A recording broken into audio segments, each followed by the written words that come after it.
Hello, and welcome to Lecture 7 of Race and Racism and the Philosophy of.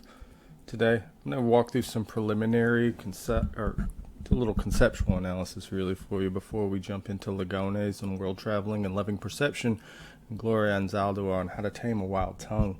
So first with the preliminaries, I think it'll be useful to establish a vocabulary, some heuristics for our discussion. So I'm going to be talking a bit about loving, being answerable, the difference between excuses and explanations, and arrogance, pride, and humility. So, first, let's just reflect on this for a moment. Have you ever loved someone? It's a complicated thing, right? On the one hand, it seems like something that happens to us, quite a bit out of our control. On the other, it seems like something we're answerable for, which is not really something that might feel like it's out of our control, right? How can you be answerable for it if you can't really help it? But nevertheless, if you love someone, it does seem legitimate for people to ask you why. This doesn't mean you're expected to be able to say why. I don't think you can, or I can, for instance, say exactly why I love my partner, Holland. Nevertheless, it makes sense for you to ask me why, right? More generally, being answerable just means it's legitimate to ask somebody why they do or don't do that thing.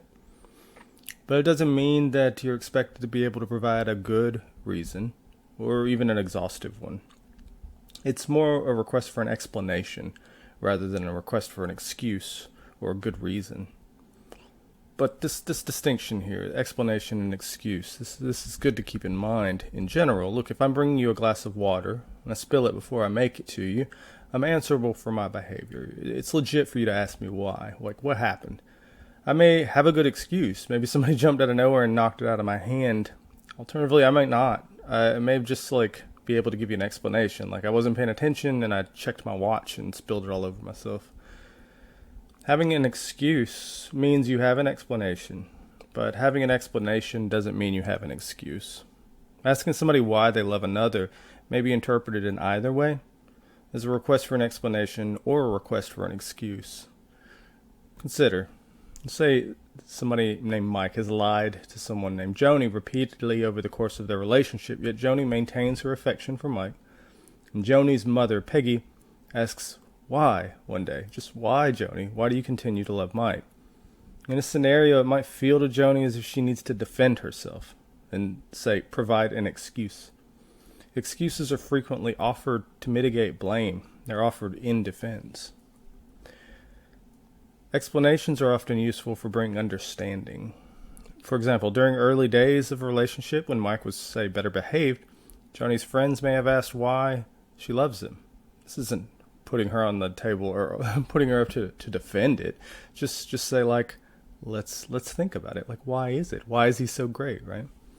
In this scenario, it nevertheless seems plausible to interpret the request not as for an excuse, but for just an explanation. Requests for explanation are unfortunately often interpreted as requests for excuses. This is unsurprising. I think people are frequently afraid of being blamed and more recently being canceled. And fear manifests in a variety of ways. Let's think about one place it might come from. Arrogance. You know the difference between arrogance and pride? These terms, I think, are often used synonymously. Both are considered vices. And just generally speaking, it seems to be the case. While humility or being humble is considered to be a virtue, this hasn't always been the case. Early cultures viewed the relationship more like this. Pride was in the middle between arrogance and humility. The extremes were the vices, and pride was in the middle. It was the virtue, the thing you aimed towards. Pride was considered a virtue because it was this middle between the two extremes, and characteristically arrogant individuals would be on one side, and they would tend to lie and act as if they could do more or knew more than they actually did. Whereas on the other hand, humble people would also lie, acting like they couldn't do things to themselves and others, and which made it seem like they weren't representing themselves accurately. Proud individuals were in the middle. They were honest with themselves and others, and they recognized their limitations and strengths, and they didn't hide them. And that was the goal. Arrogance, though. Arrogance protects itself.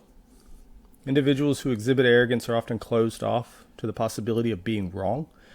They do not like being checked. They exhibit what's known in dialectical behavioral therapy circles as an inflexible mind. Here's some features in contrasting it with a rigid mind, or the contrast here being flexible mind and rigid mind.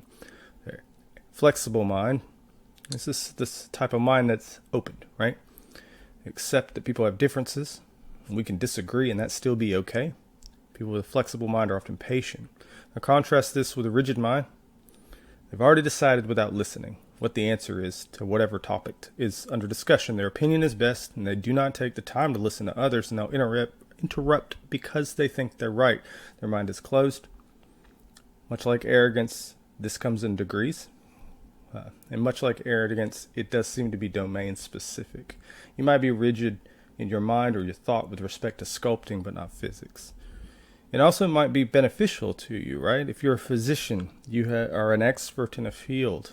If some patient comes into you and says they have a better idea of what to do for some diagnostic, it might be a good idea not to listen that closely to what they're saying, especially if it's clear that they don't know what they're talking about. But just as a general assumption, the physician who's an expert might plausibly and reasonably exhibit some manner of rigidity. Although, to be fair, they should probably be a little flexible too. Still, arrogance gets in the way of others understanding you, but it also gets in the way of you understanding other people. It may get in the way of you loving other people, even those you might expect it to be easy to love, like a parent. This brings us finally to Lugones. This article, Lugones is reflecting on difficulties had with loving her mother after receiving a pretty good education in the States. Now, Lugones observes a tendency she has to view her mother from a position of arrogance, which is associated with rigidity, inflexibility, unwillingness to open oneself up. It makes her inclined to hear requests that her mother makes of her to bridge that gap between them as requests for excuses, defense. When her mother asks her why she wears her hair the way she does, the sort of question you might ask just to bridge a difference in understanding. It's hard in these cases for Lugones to not hear that and be defensive, as if she's being attacked. For example, why she believes something. Lugones, she's been educated, right? Her mother has different beliefs. So if her mother's asking for more information about the beliefs that she has or the ones that she's acquired, maybe purely just to ask for an explanation, not an excuse, the arrogance gets in the way. Makes it hard to not hear that as something that requires defending. It also generates negativity towards a loved one.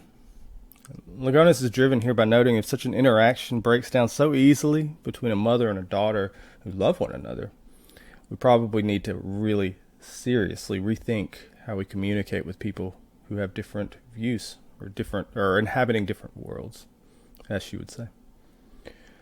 Look, here's an important point, though. We should think about where arrogance comes from. Now, it'll be a question for everybody to answer on their own. Lugones has to answer it for herself. It's a question you'll have to answer for yourself, because to some extent, many of us are arrogant. For me, my arrogance likely stems from insecurity. My caretakers didn't really provide me care. I won't go into much detail, but up until I was like 13, I really thought my stepfather was going to kill me. I just was waiting, honestly. I believed it. When I was taken out of the home, taken in by my grandparents, I'd already developed a really hard outer shell, and I didn't want to rely on anyone. I wanted to be independent, intellectually, physically, because I didn't trust anyone. I wanted that rigid mind. It was security and flexibility, the sort of flexibility I saw with other people, that was vulnerability. And I did not, for many years, until I was like 30, have any room in my life for vulnerability. In Lugones' terms, any world other than the one I was familiar with that was rigid was a world that seemed dangerous to me. A world in which I wouldn't be viewed as playful. That is to say, a world in which I would be viewed as vulnerable. My experiences, of course, I should say, are not obviously generalizable. Again, you're going to have to answer arrogance from your own perspective, if you have it. And also keep in mind that it's going to come up for other people in different ways, and there may be different causes or different underwriting motivations. Again, for me, insecurity, a fear of vulnerability. And that might not be true for everyone. Probably is not.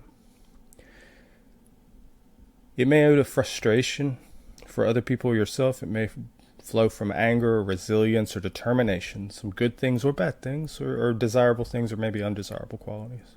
It may be rigid. It may be justified. You may be right to be arrogant. Some worlds are more dangerous than others. And maybe sometimes you shouldn't be flexible in your mind. And maybe in those cases you should be arrogant about perspectives that are being asked of you. Lagones was blocked from loving her mother due to arrogance. An arrogance that was born out of her education, feeling that she understood the world better than her mother, which left little space for both of them to inhabit. And this will be a theme that we talk about in just a moment. Arrogance can't really recognize a border. It can't live, that is to say. I don't mean like inhabit or be on, because of course it can be.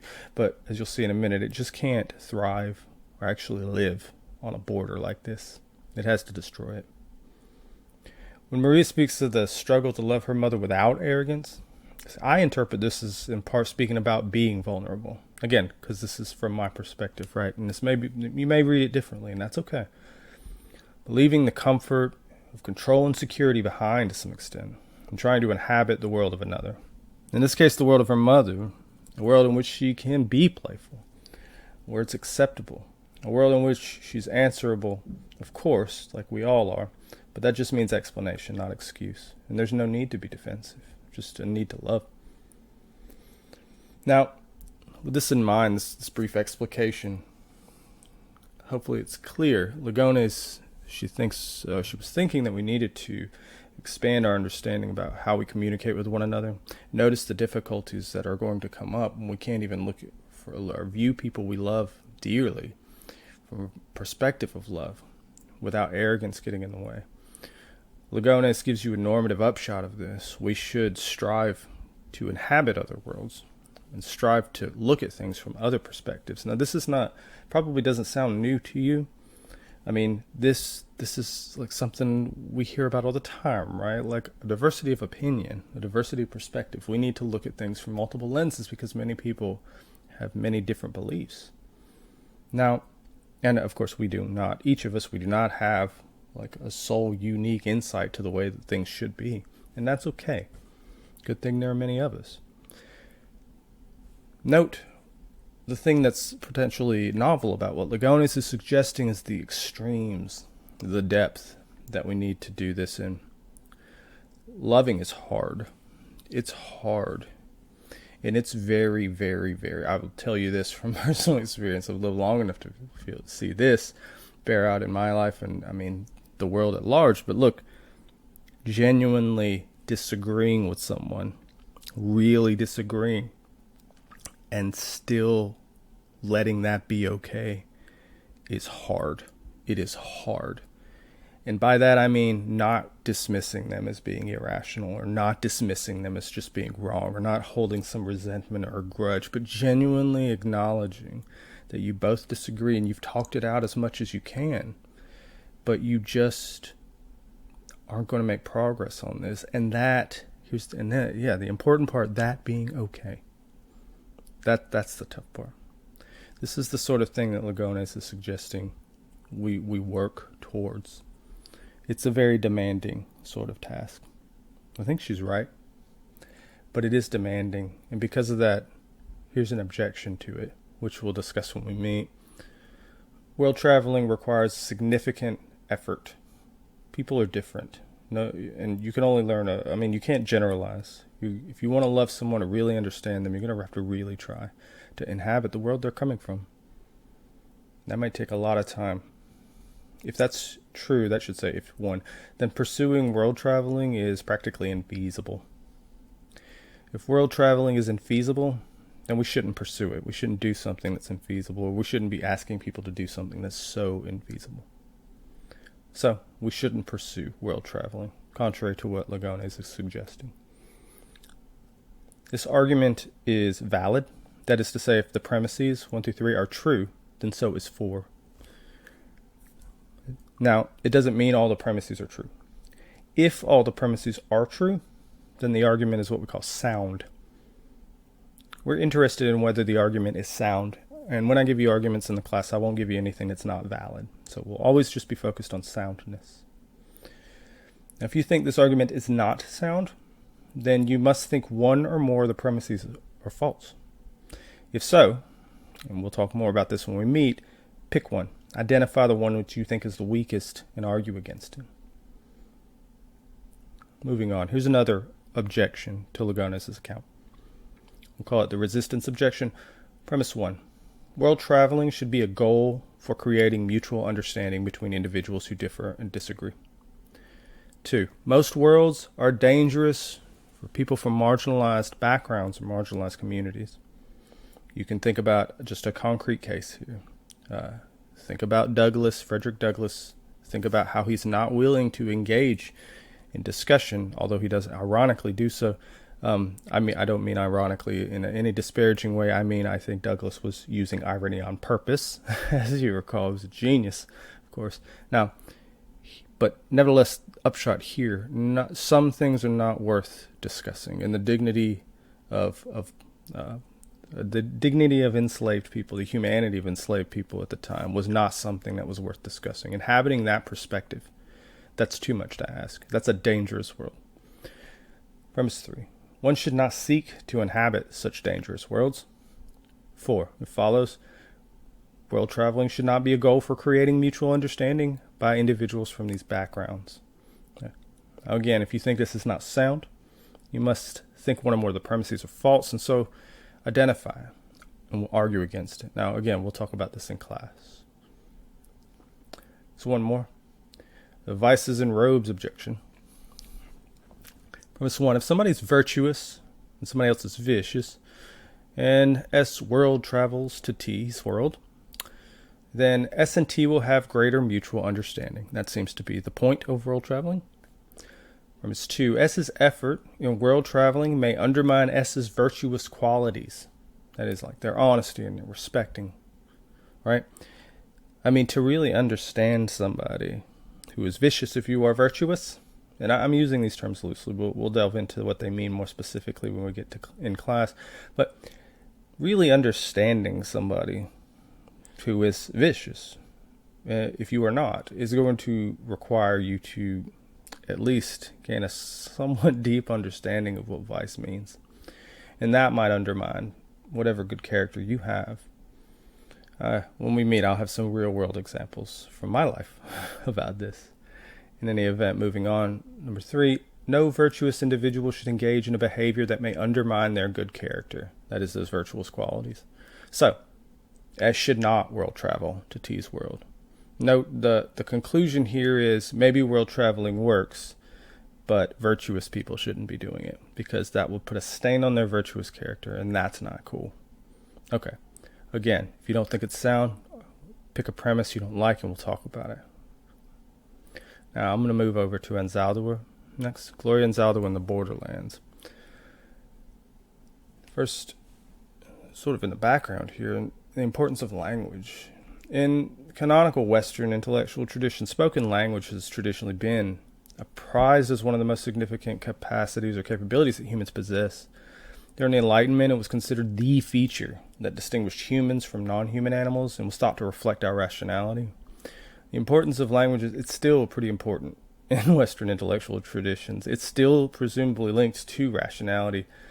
Ludwig Wittgenstein not that long ago wrote rather that the limits of my language, in fact, are the limits of my world. My perspective is shaped by language. It's an expression of rationality, and it shapes how I understand the world. This is a quote that's codified in the work of linguists of the time who held a strong version of what's called the Sapir-Whorf hypothesis. I'll give you examples. There's a strong version and a weak version. First, the strong one, the structure of one's language entirely determines one's thought and one's range of cognitive capacities. That is what one can think. And the weak version is the structure of one's language influences. It doesn't determine, but just influences one's thought and one's range of cognitive capacities. Now, empirically, seems like lots of people think this first one's false. The second one, though, the weaker version, many believe is likely true. Now, members of our species seem largely disposed to develop language, though the structure of that language is often a function of our environment. And language is useful for many things, for communication, lowering cognitive burden by remembering things, using syntax to like name stuff that isn't like in our immediate vicinity, conveying truths, conveying deception. Remember what Baldwin was saying, right? But also it connects people, whether they're raised in the same region or family or in an entirely different part of the world. The language each of us speaks, in fact, our idiolect, it's a storehouse of our memories and feelings and affections and knowledge. It's unique in many ways to each of us.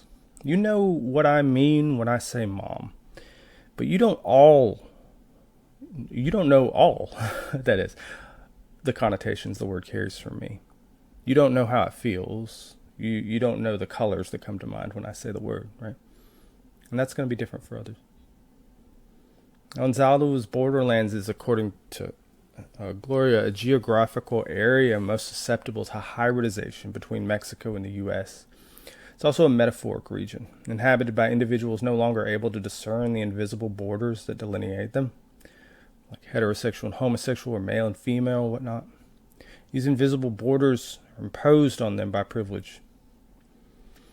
In the reading we had from Borderlands, How to Tame a Wild Tongue, Anzaldua displays the borderland liminal space through discussion of language, through complicated combinations of idiolects, public languages, culturally important linguistic expressions, and imposed education that she experienced.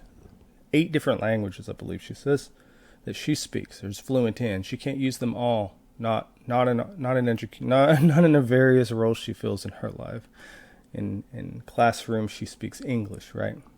Not Chicano Spanish. Hopefully I pronounced that correctly. Importantly, the privileging of a language distinct from one's historically acquired, culturally important language insulates one from that history and cultural knowledge, but also compels one to view their native language as problematic or somehow deviant from, in this case, the imposed standard language of English. Bridging this to the Lagona, as we should, the imposition of this external language compels one to view one's native tongue arrogantly. And remember, arrogance obscures. It obscures, in this case, the invisible lines that divide us and divided Gloria from people in her community. So arrogance, as I said, can't live on the borderlands because it can't recognize them. It can't thrive there. It ignores them or it destroys them. We can put this another way. Language, and this is just linguistics, in case you're interested in some more of the background stuff. Language errors are divided in contemporary linguistics roughly into performance errors and competence errors. If a child says, I sleeped instead of I slept, this is usually just considered a competence error, like they don't understand the language. But if I, like me, John, were to say I sleeped, you're likely to think I misspoke, but you're not really likely to doubt my competence. This is what we call a performance error. I just didn't sleep enough or something. I didn't sleep, and so I misspoke. Note, however, deviance from a standard English, as Anzaldua was discussing, is not best described here as either incompetence or engaged in some kind of performance error. No, it's rather something like a moral error, like speaking Chicano Spanish signals a poor character in this community, or because of the imposition of standard English, or perhaps an epistemic error, like it signals irrationality. This seems to be what Anzaldua has in mind when saying that wild tongues can't be tamed, they can only be cut out. Now, there are many ways to cut out a tongue and a speaker. Exclusion from the moral or epistemic community that you should be allowed into is one among many ways to cut out a tongue.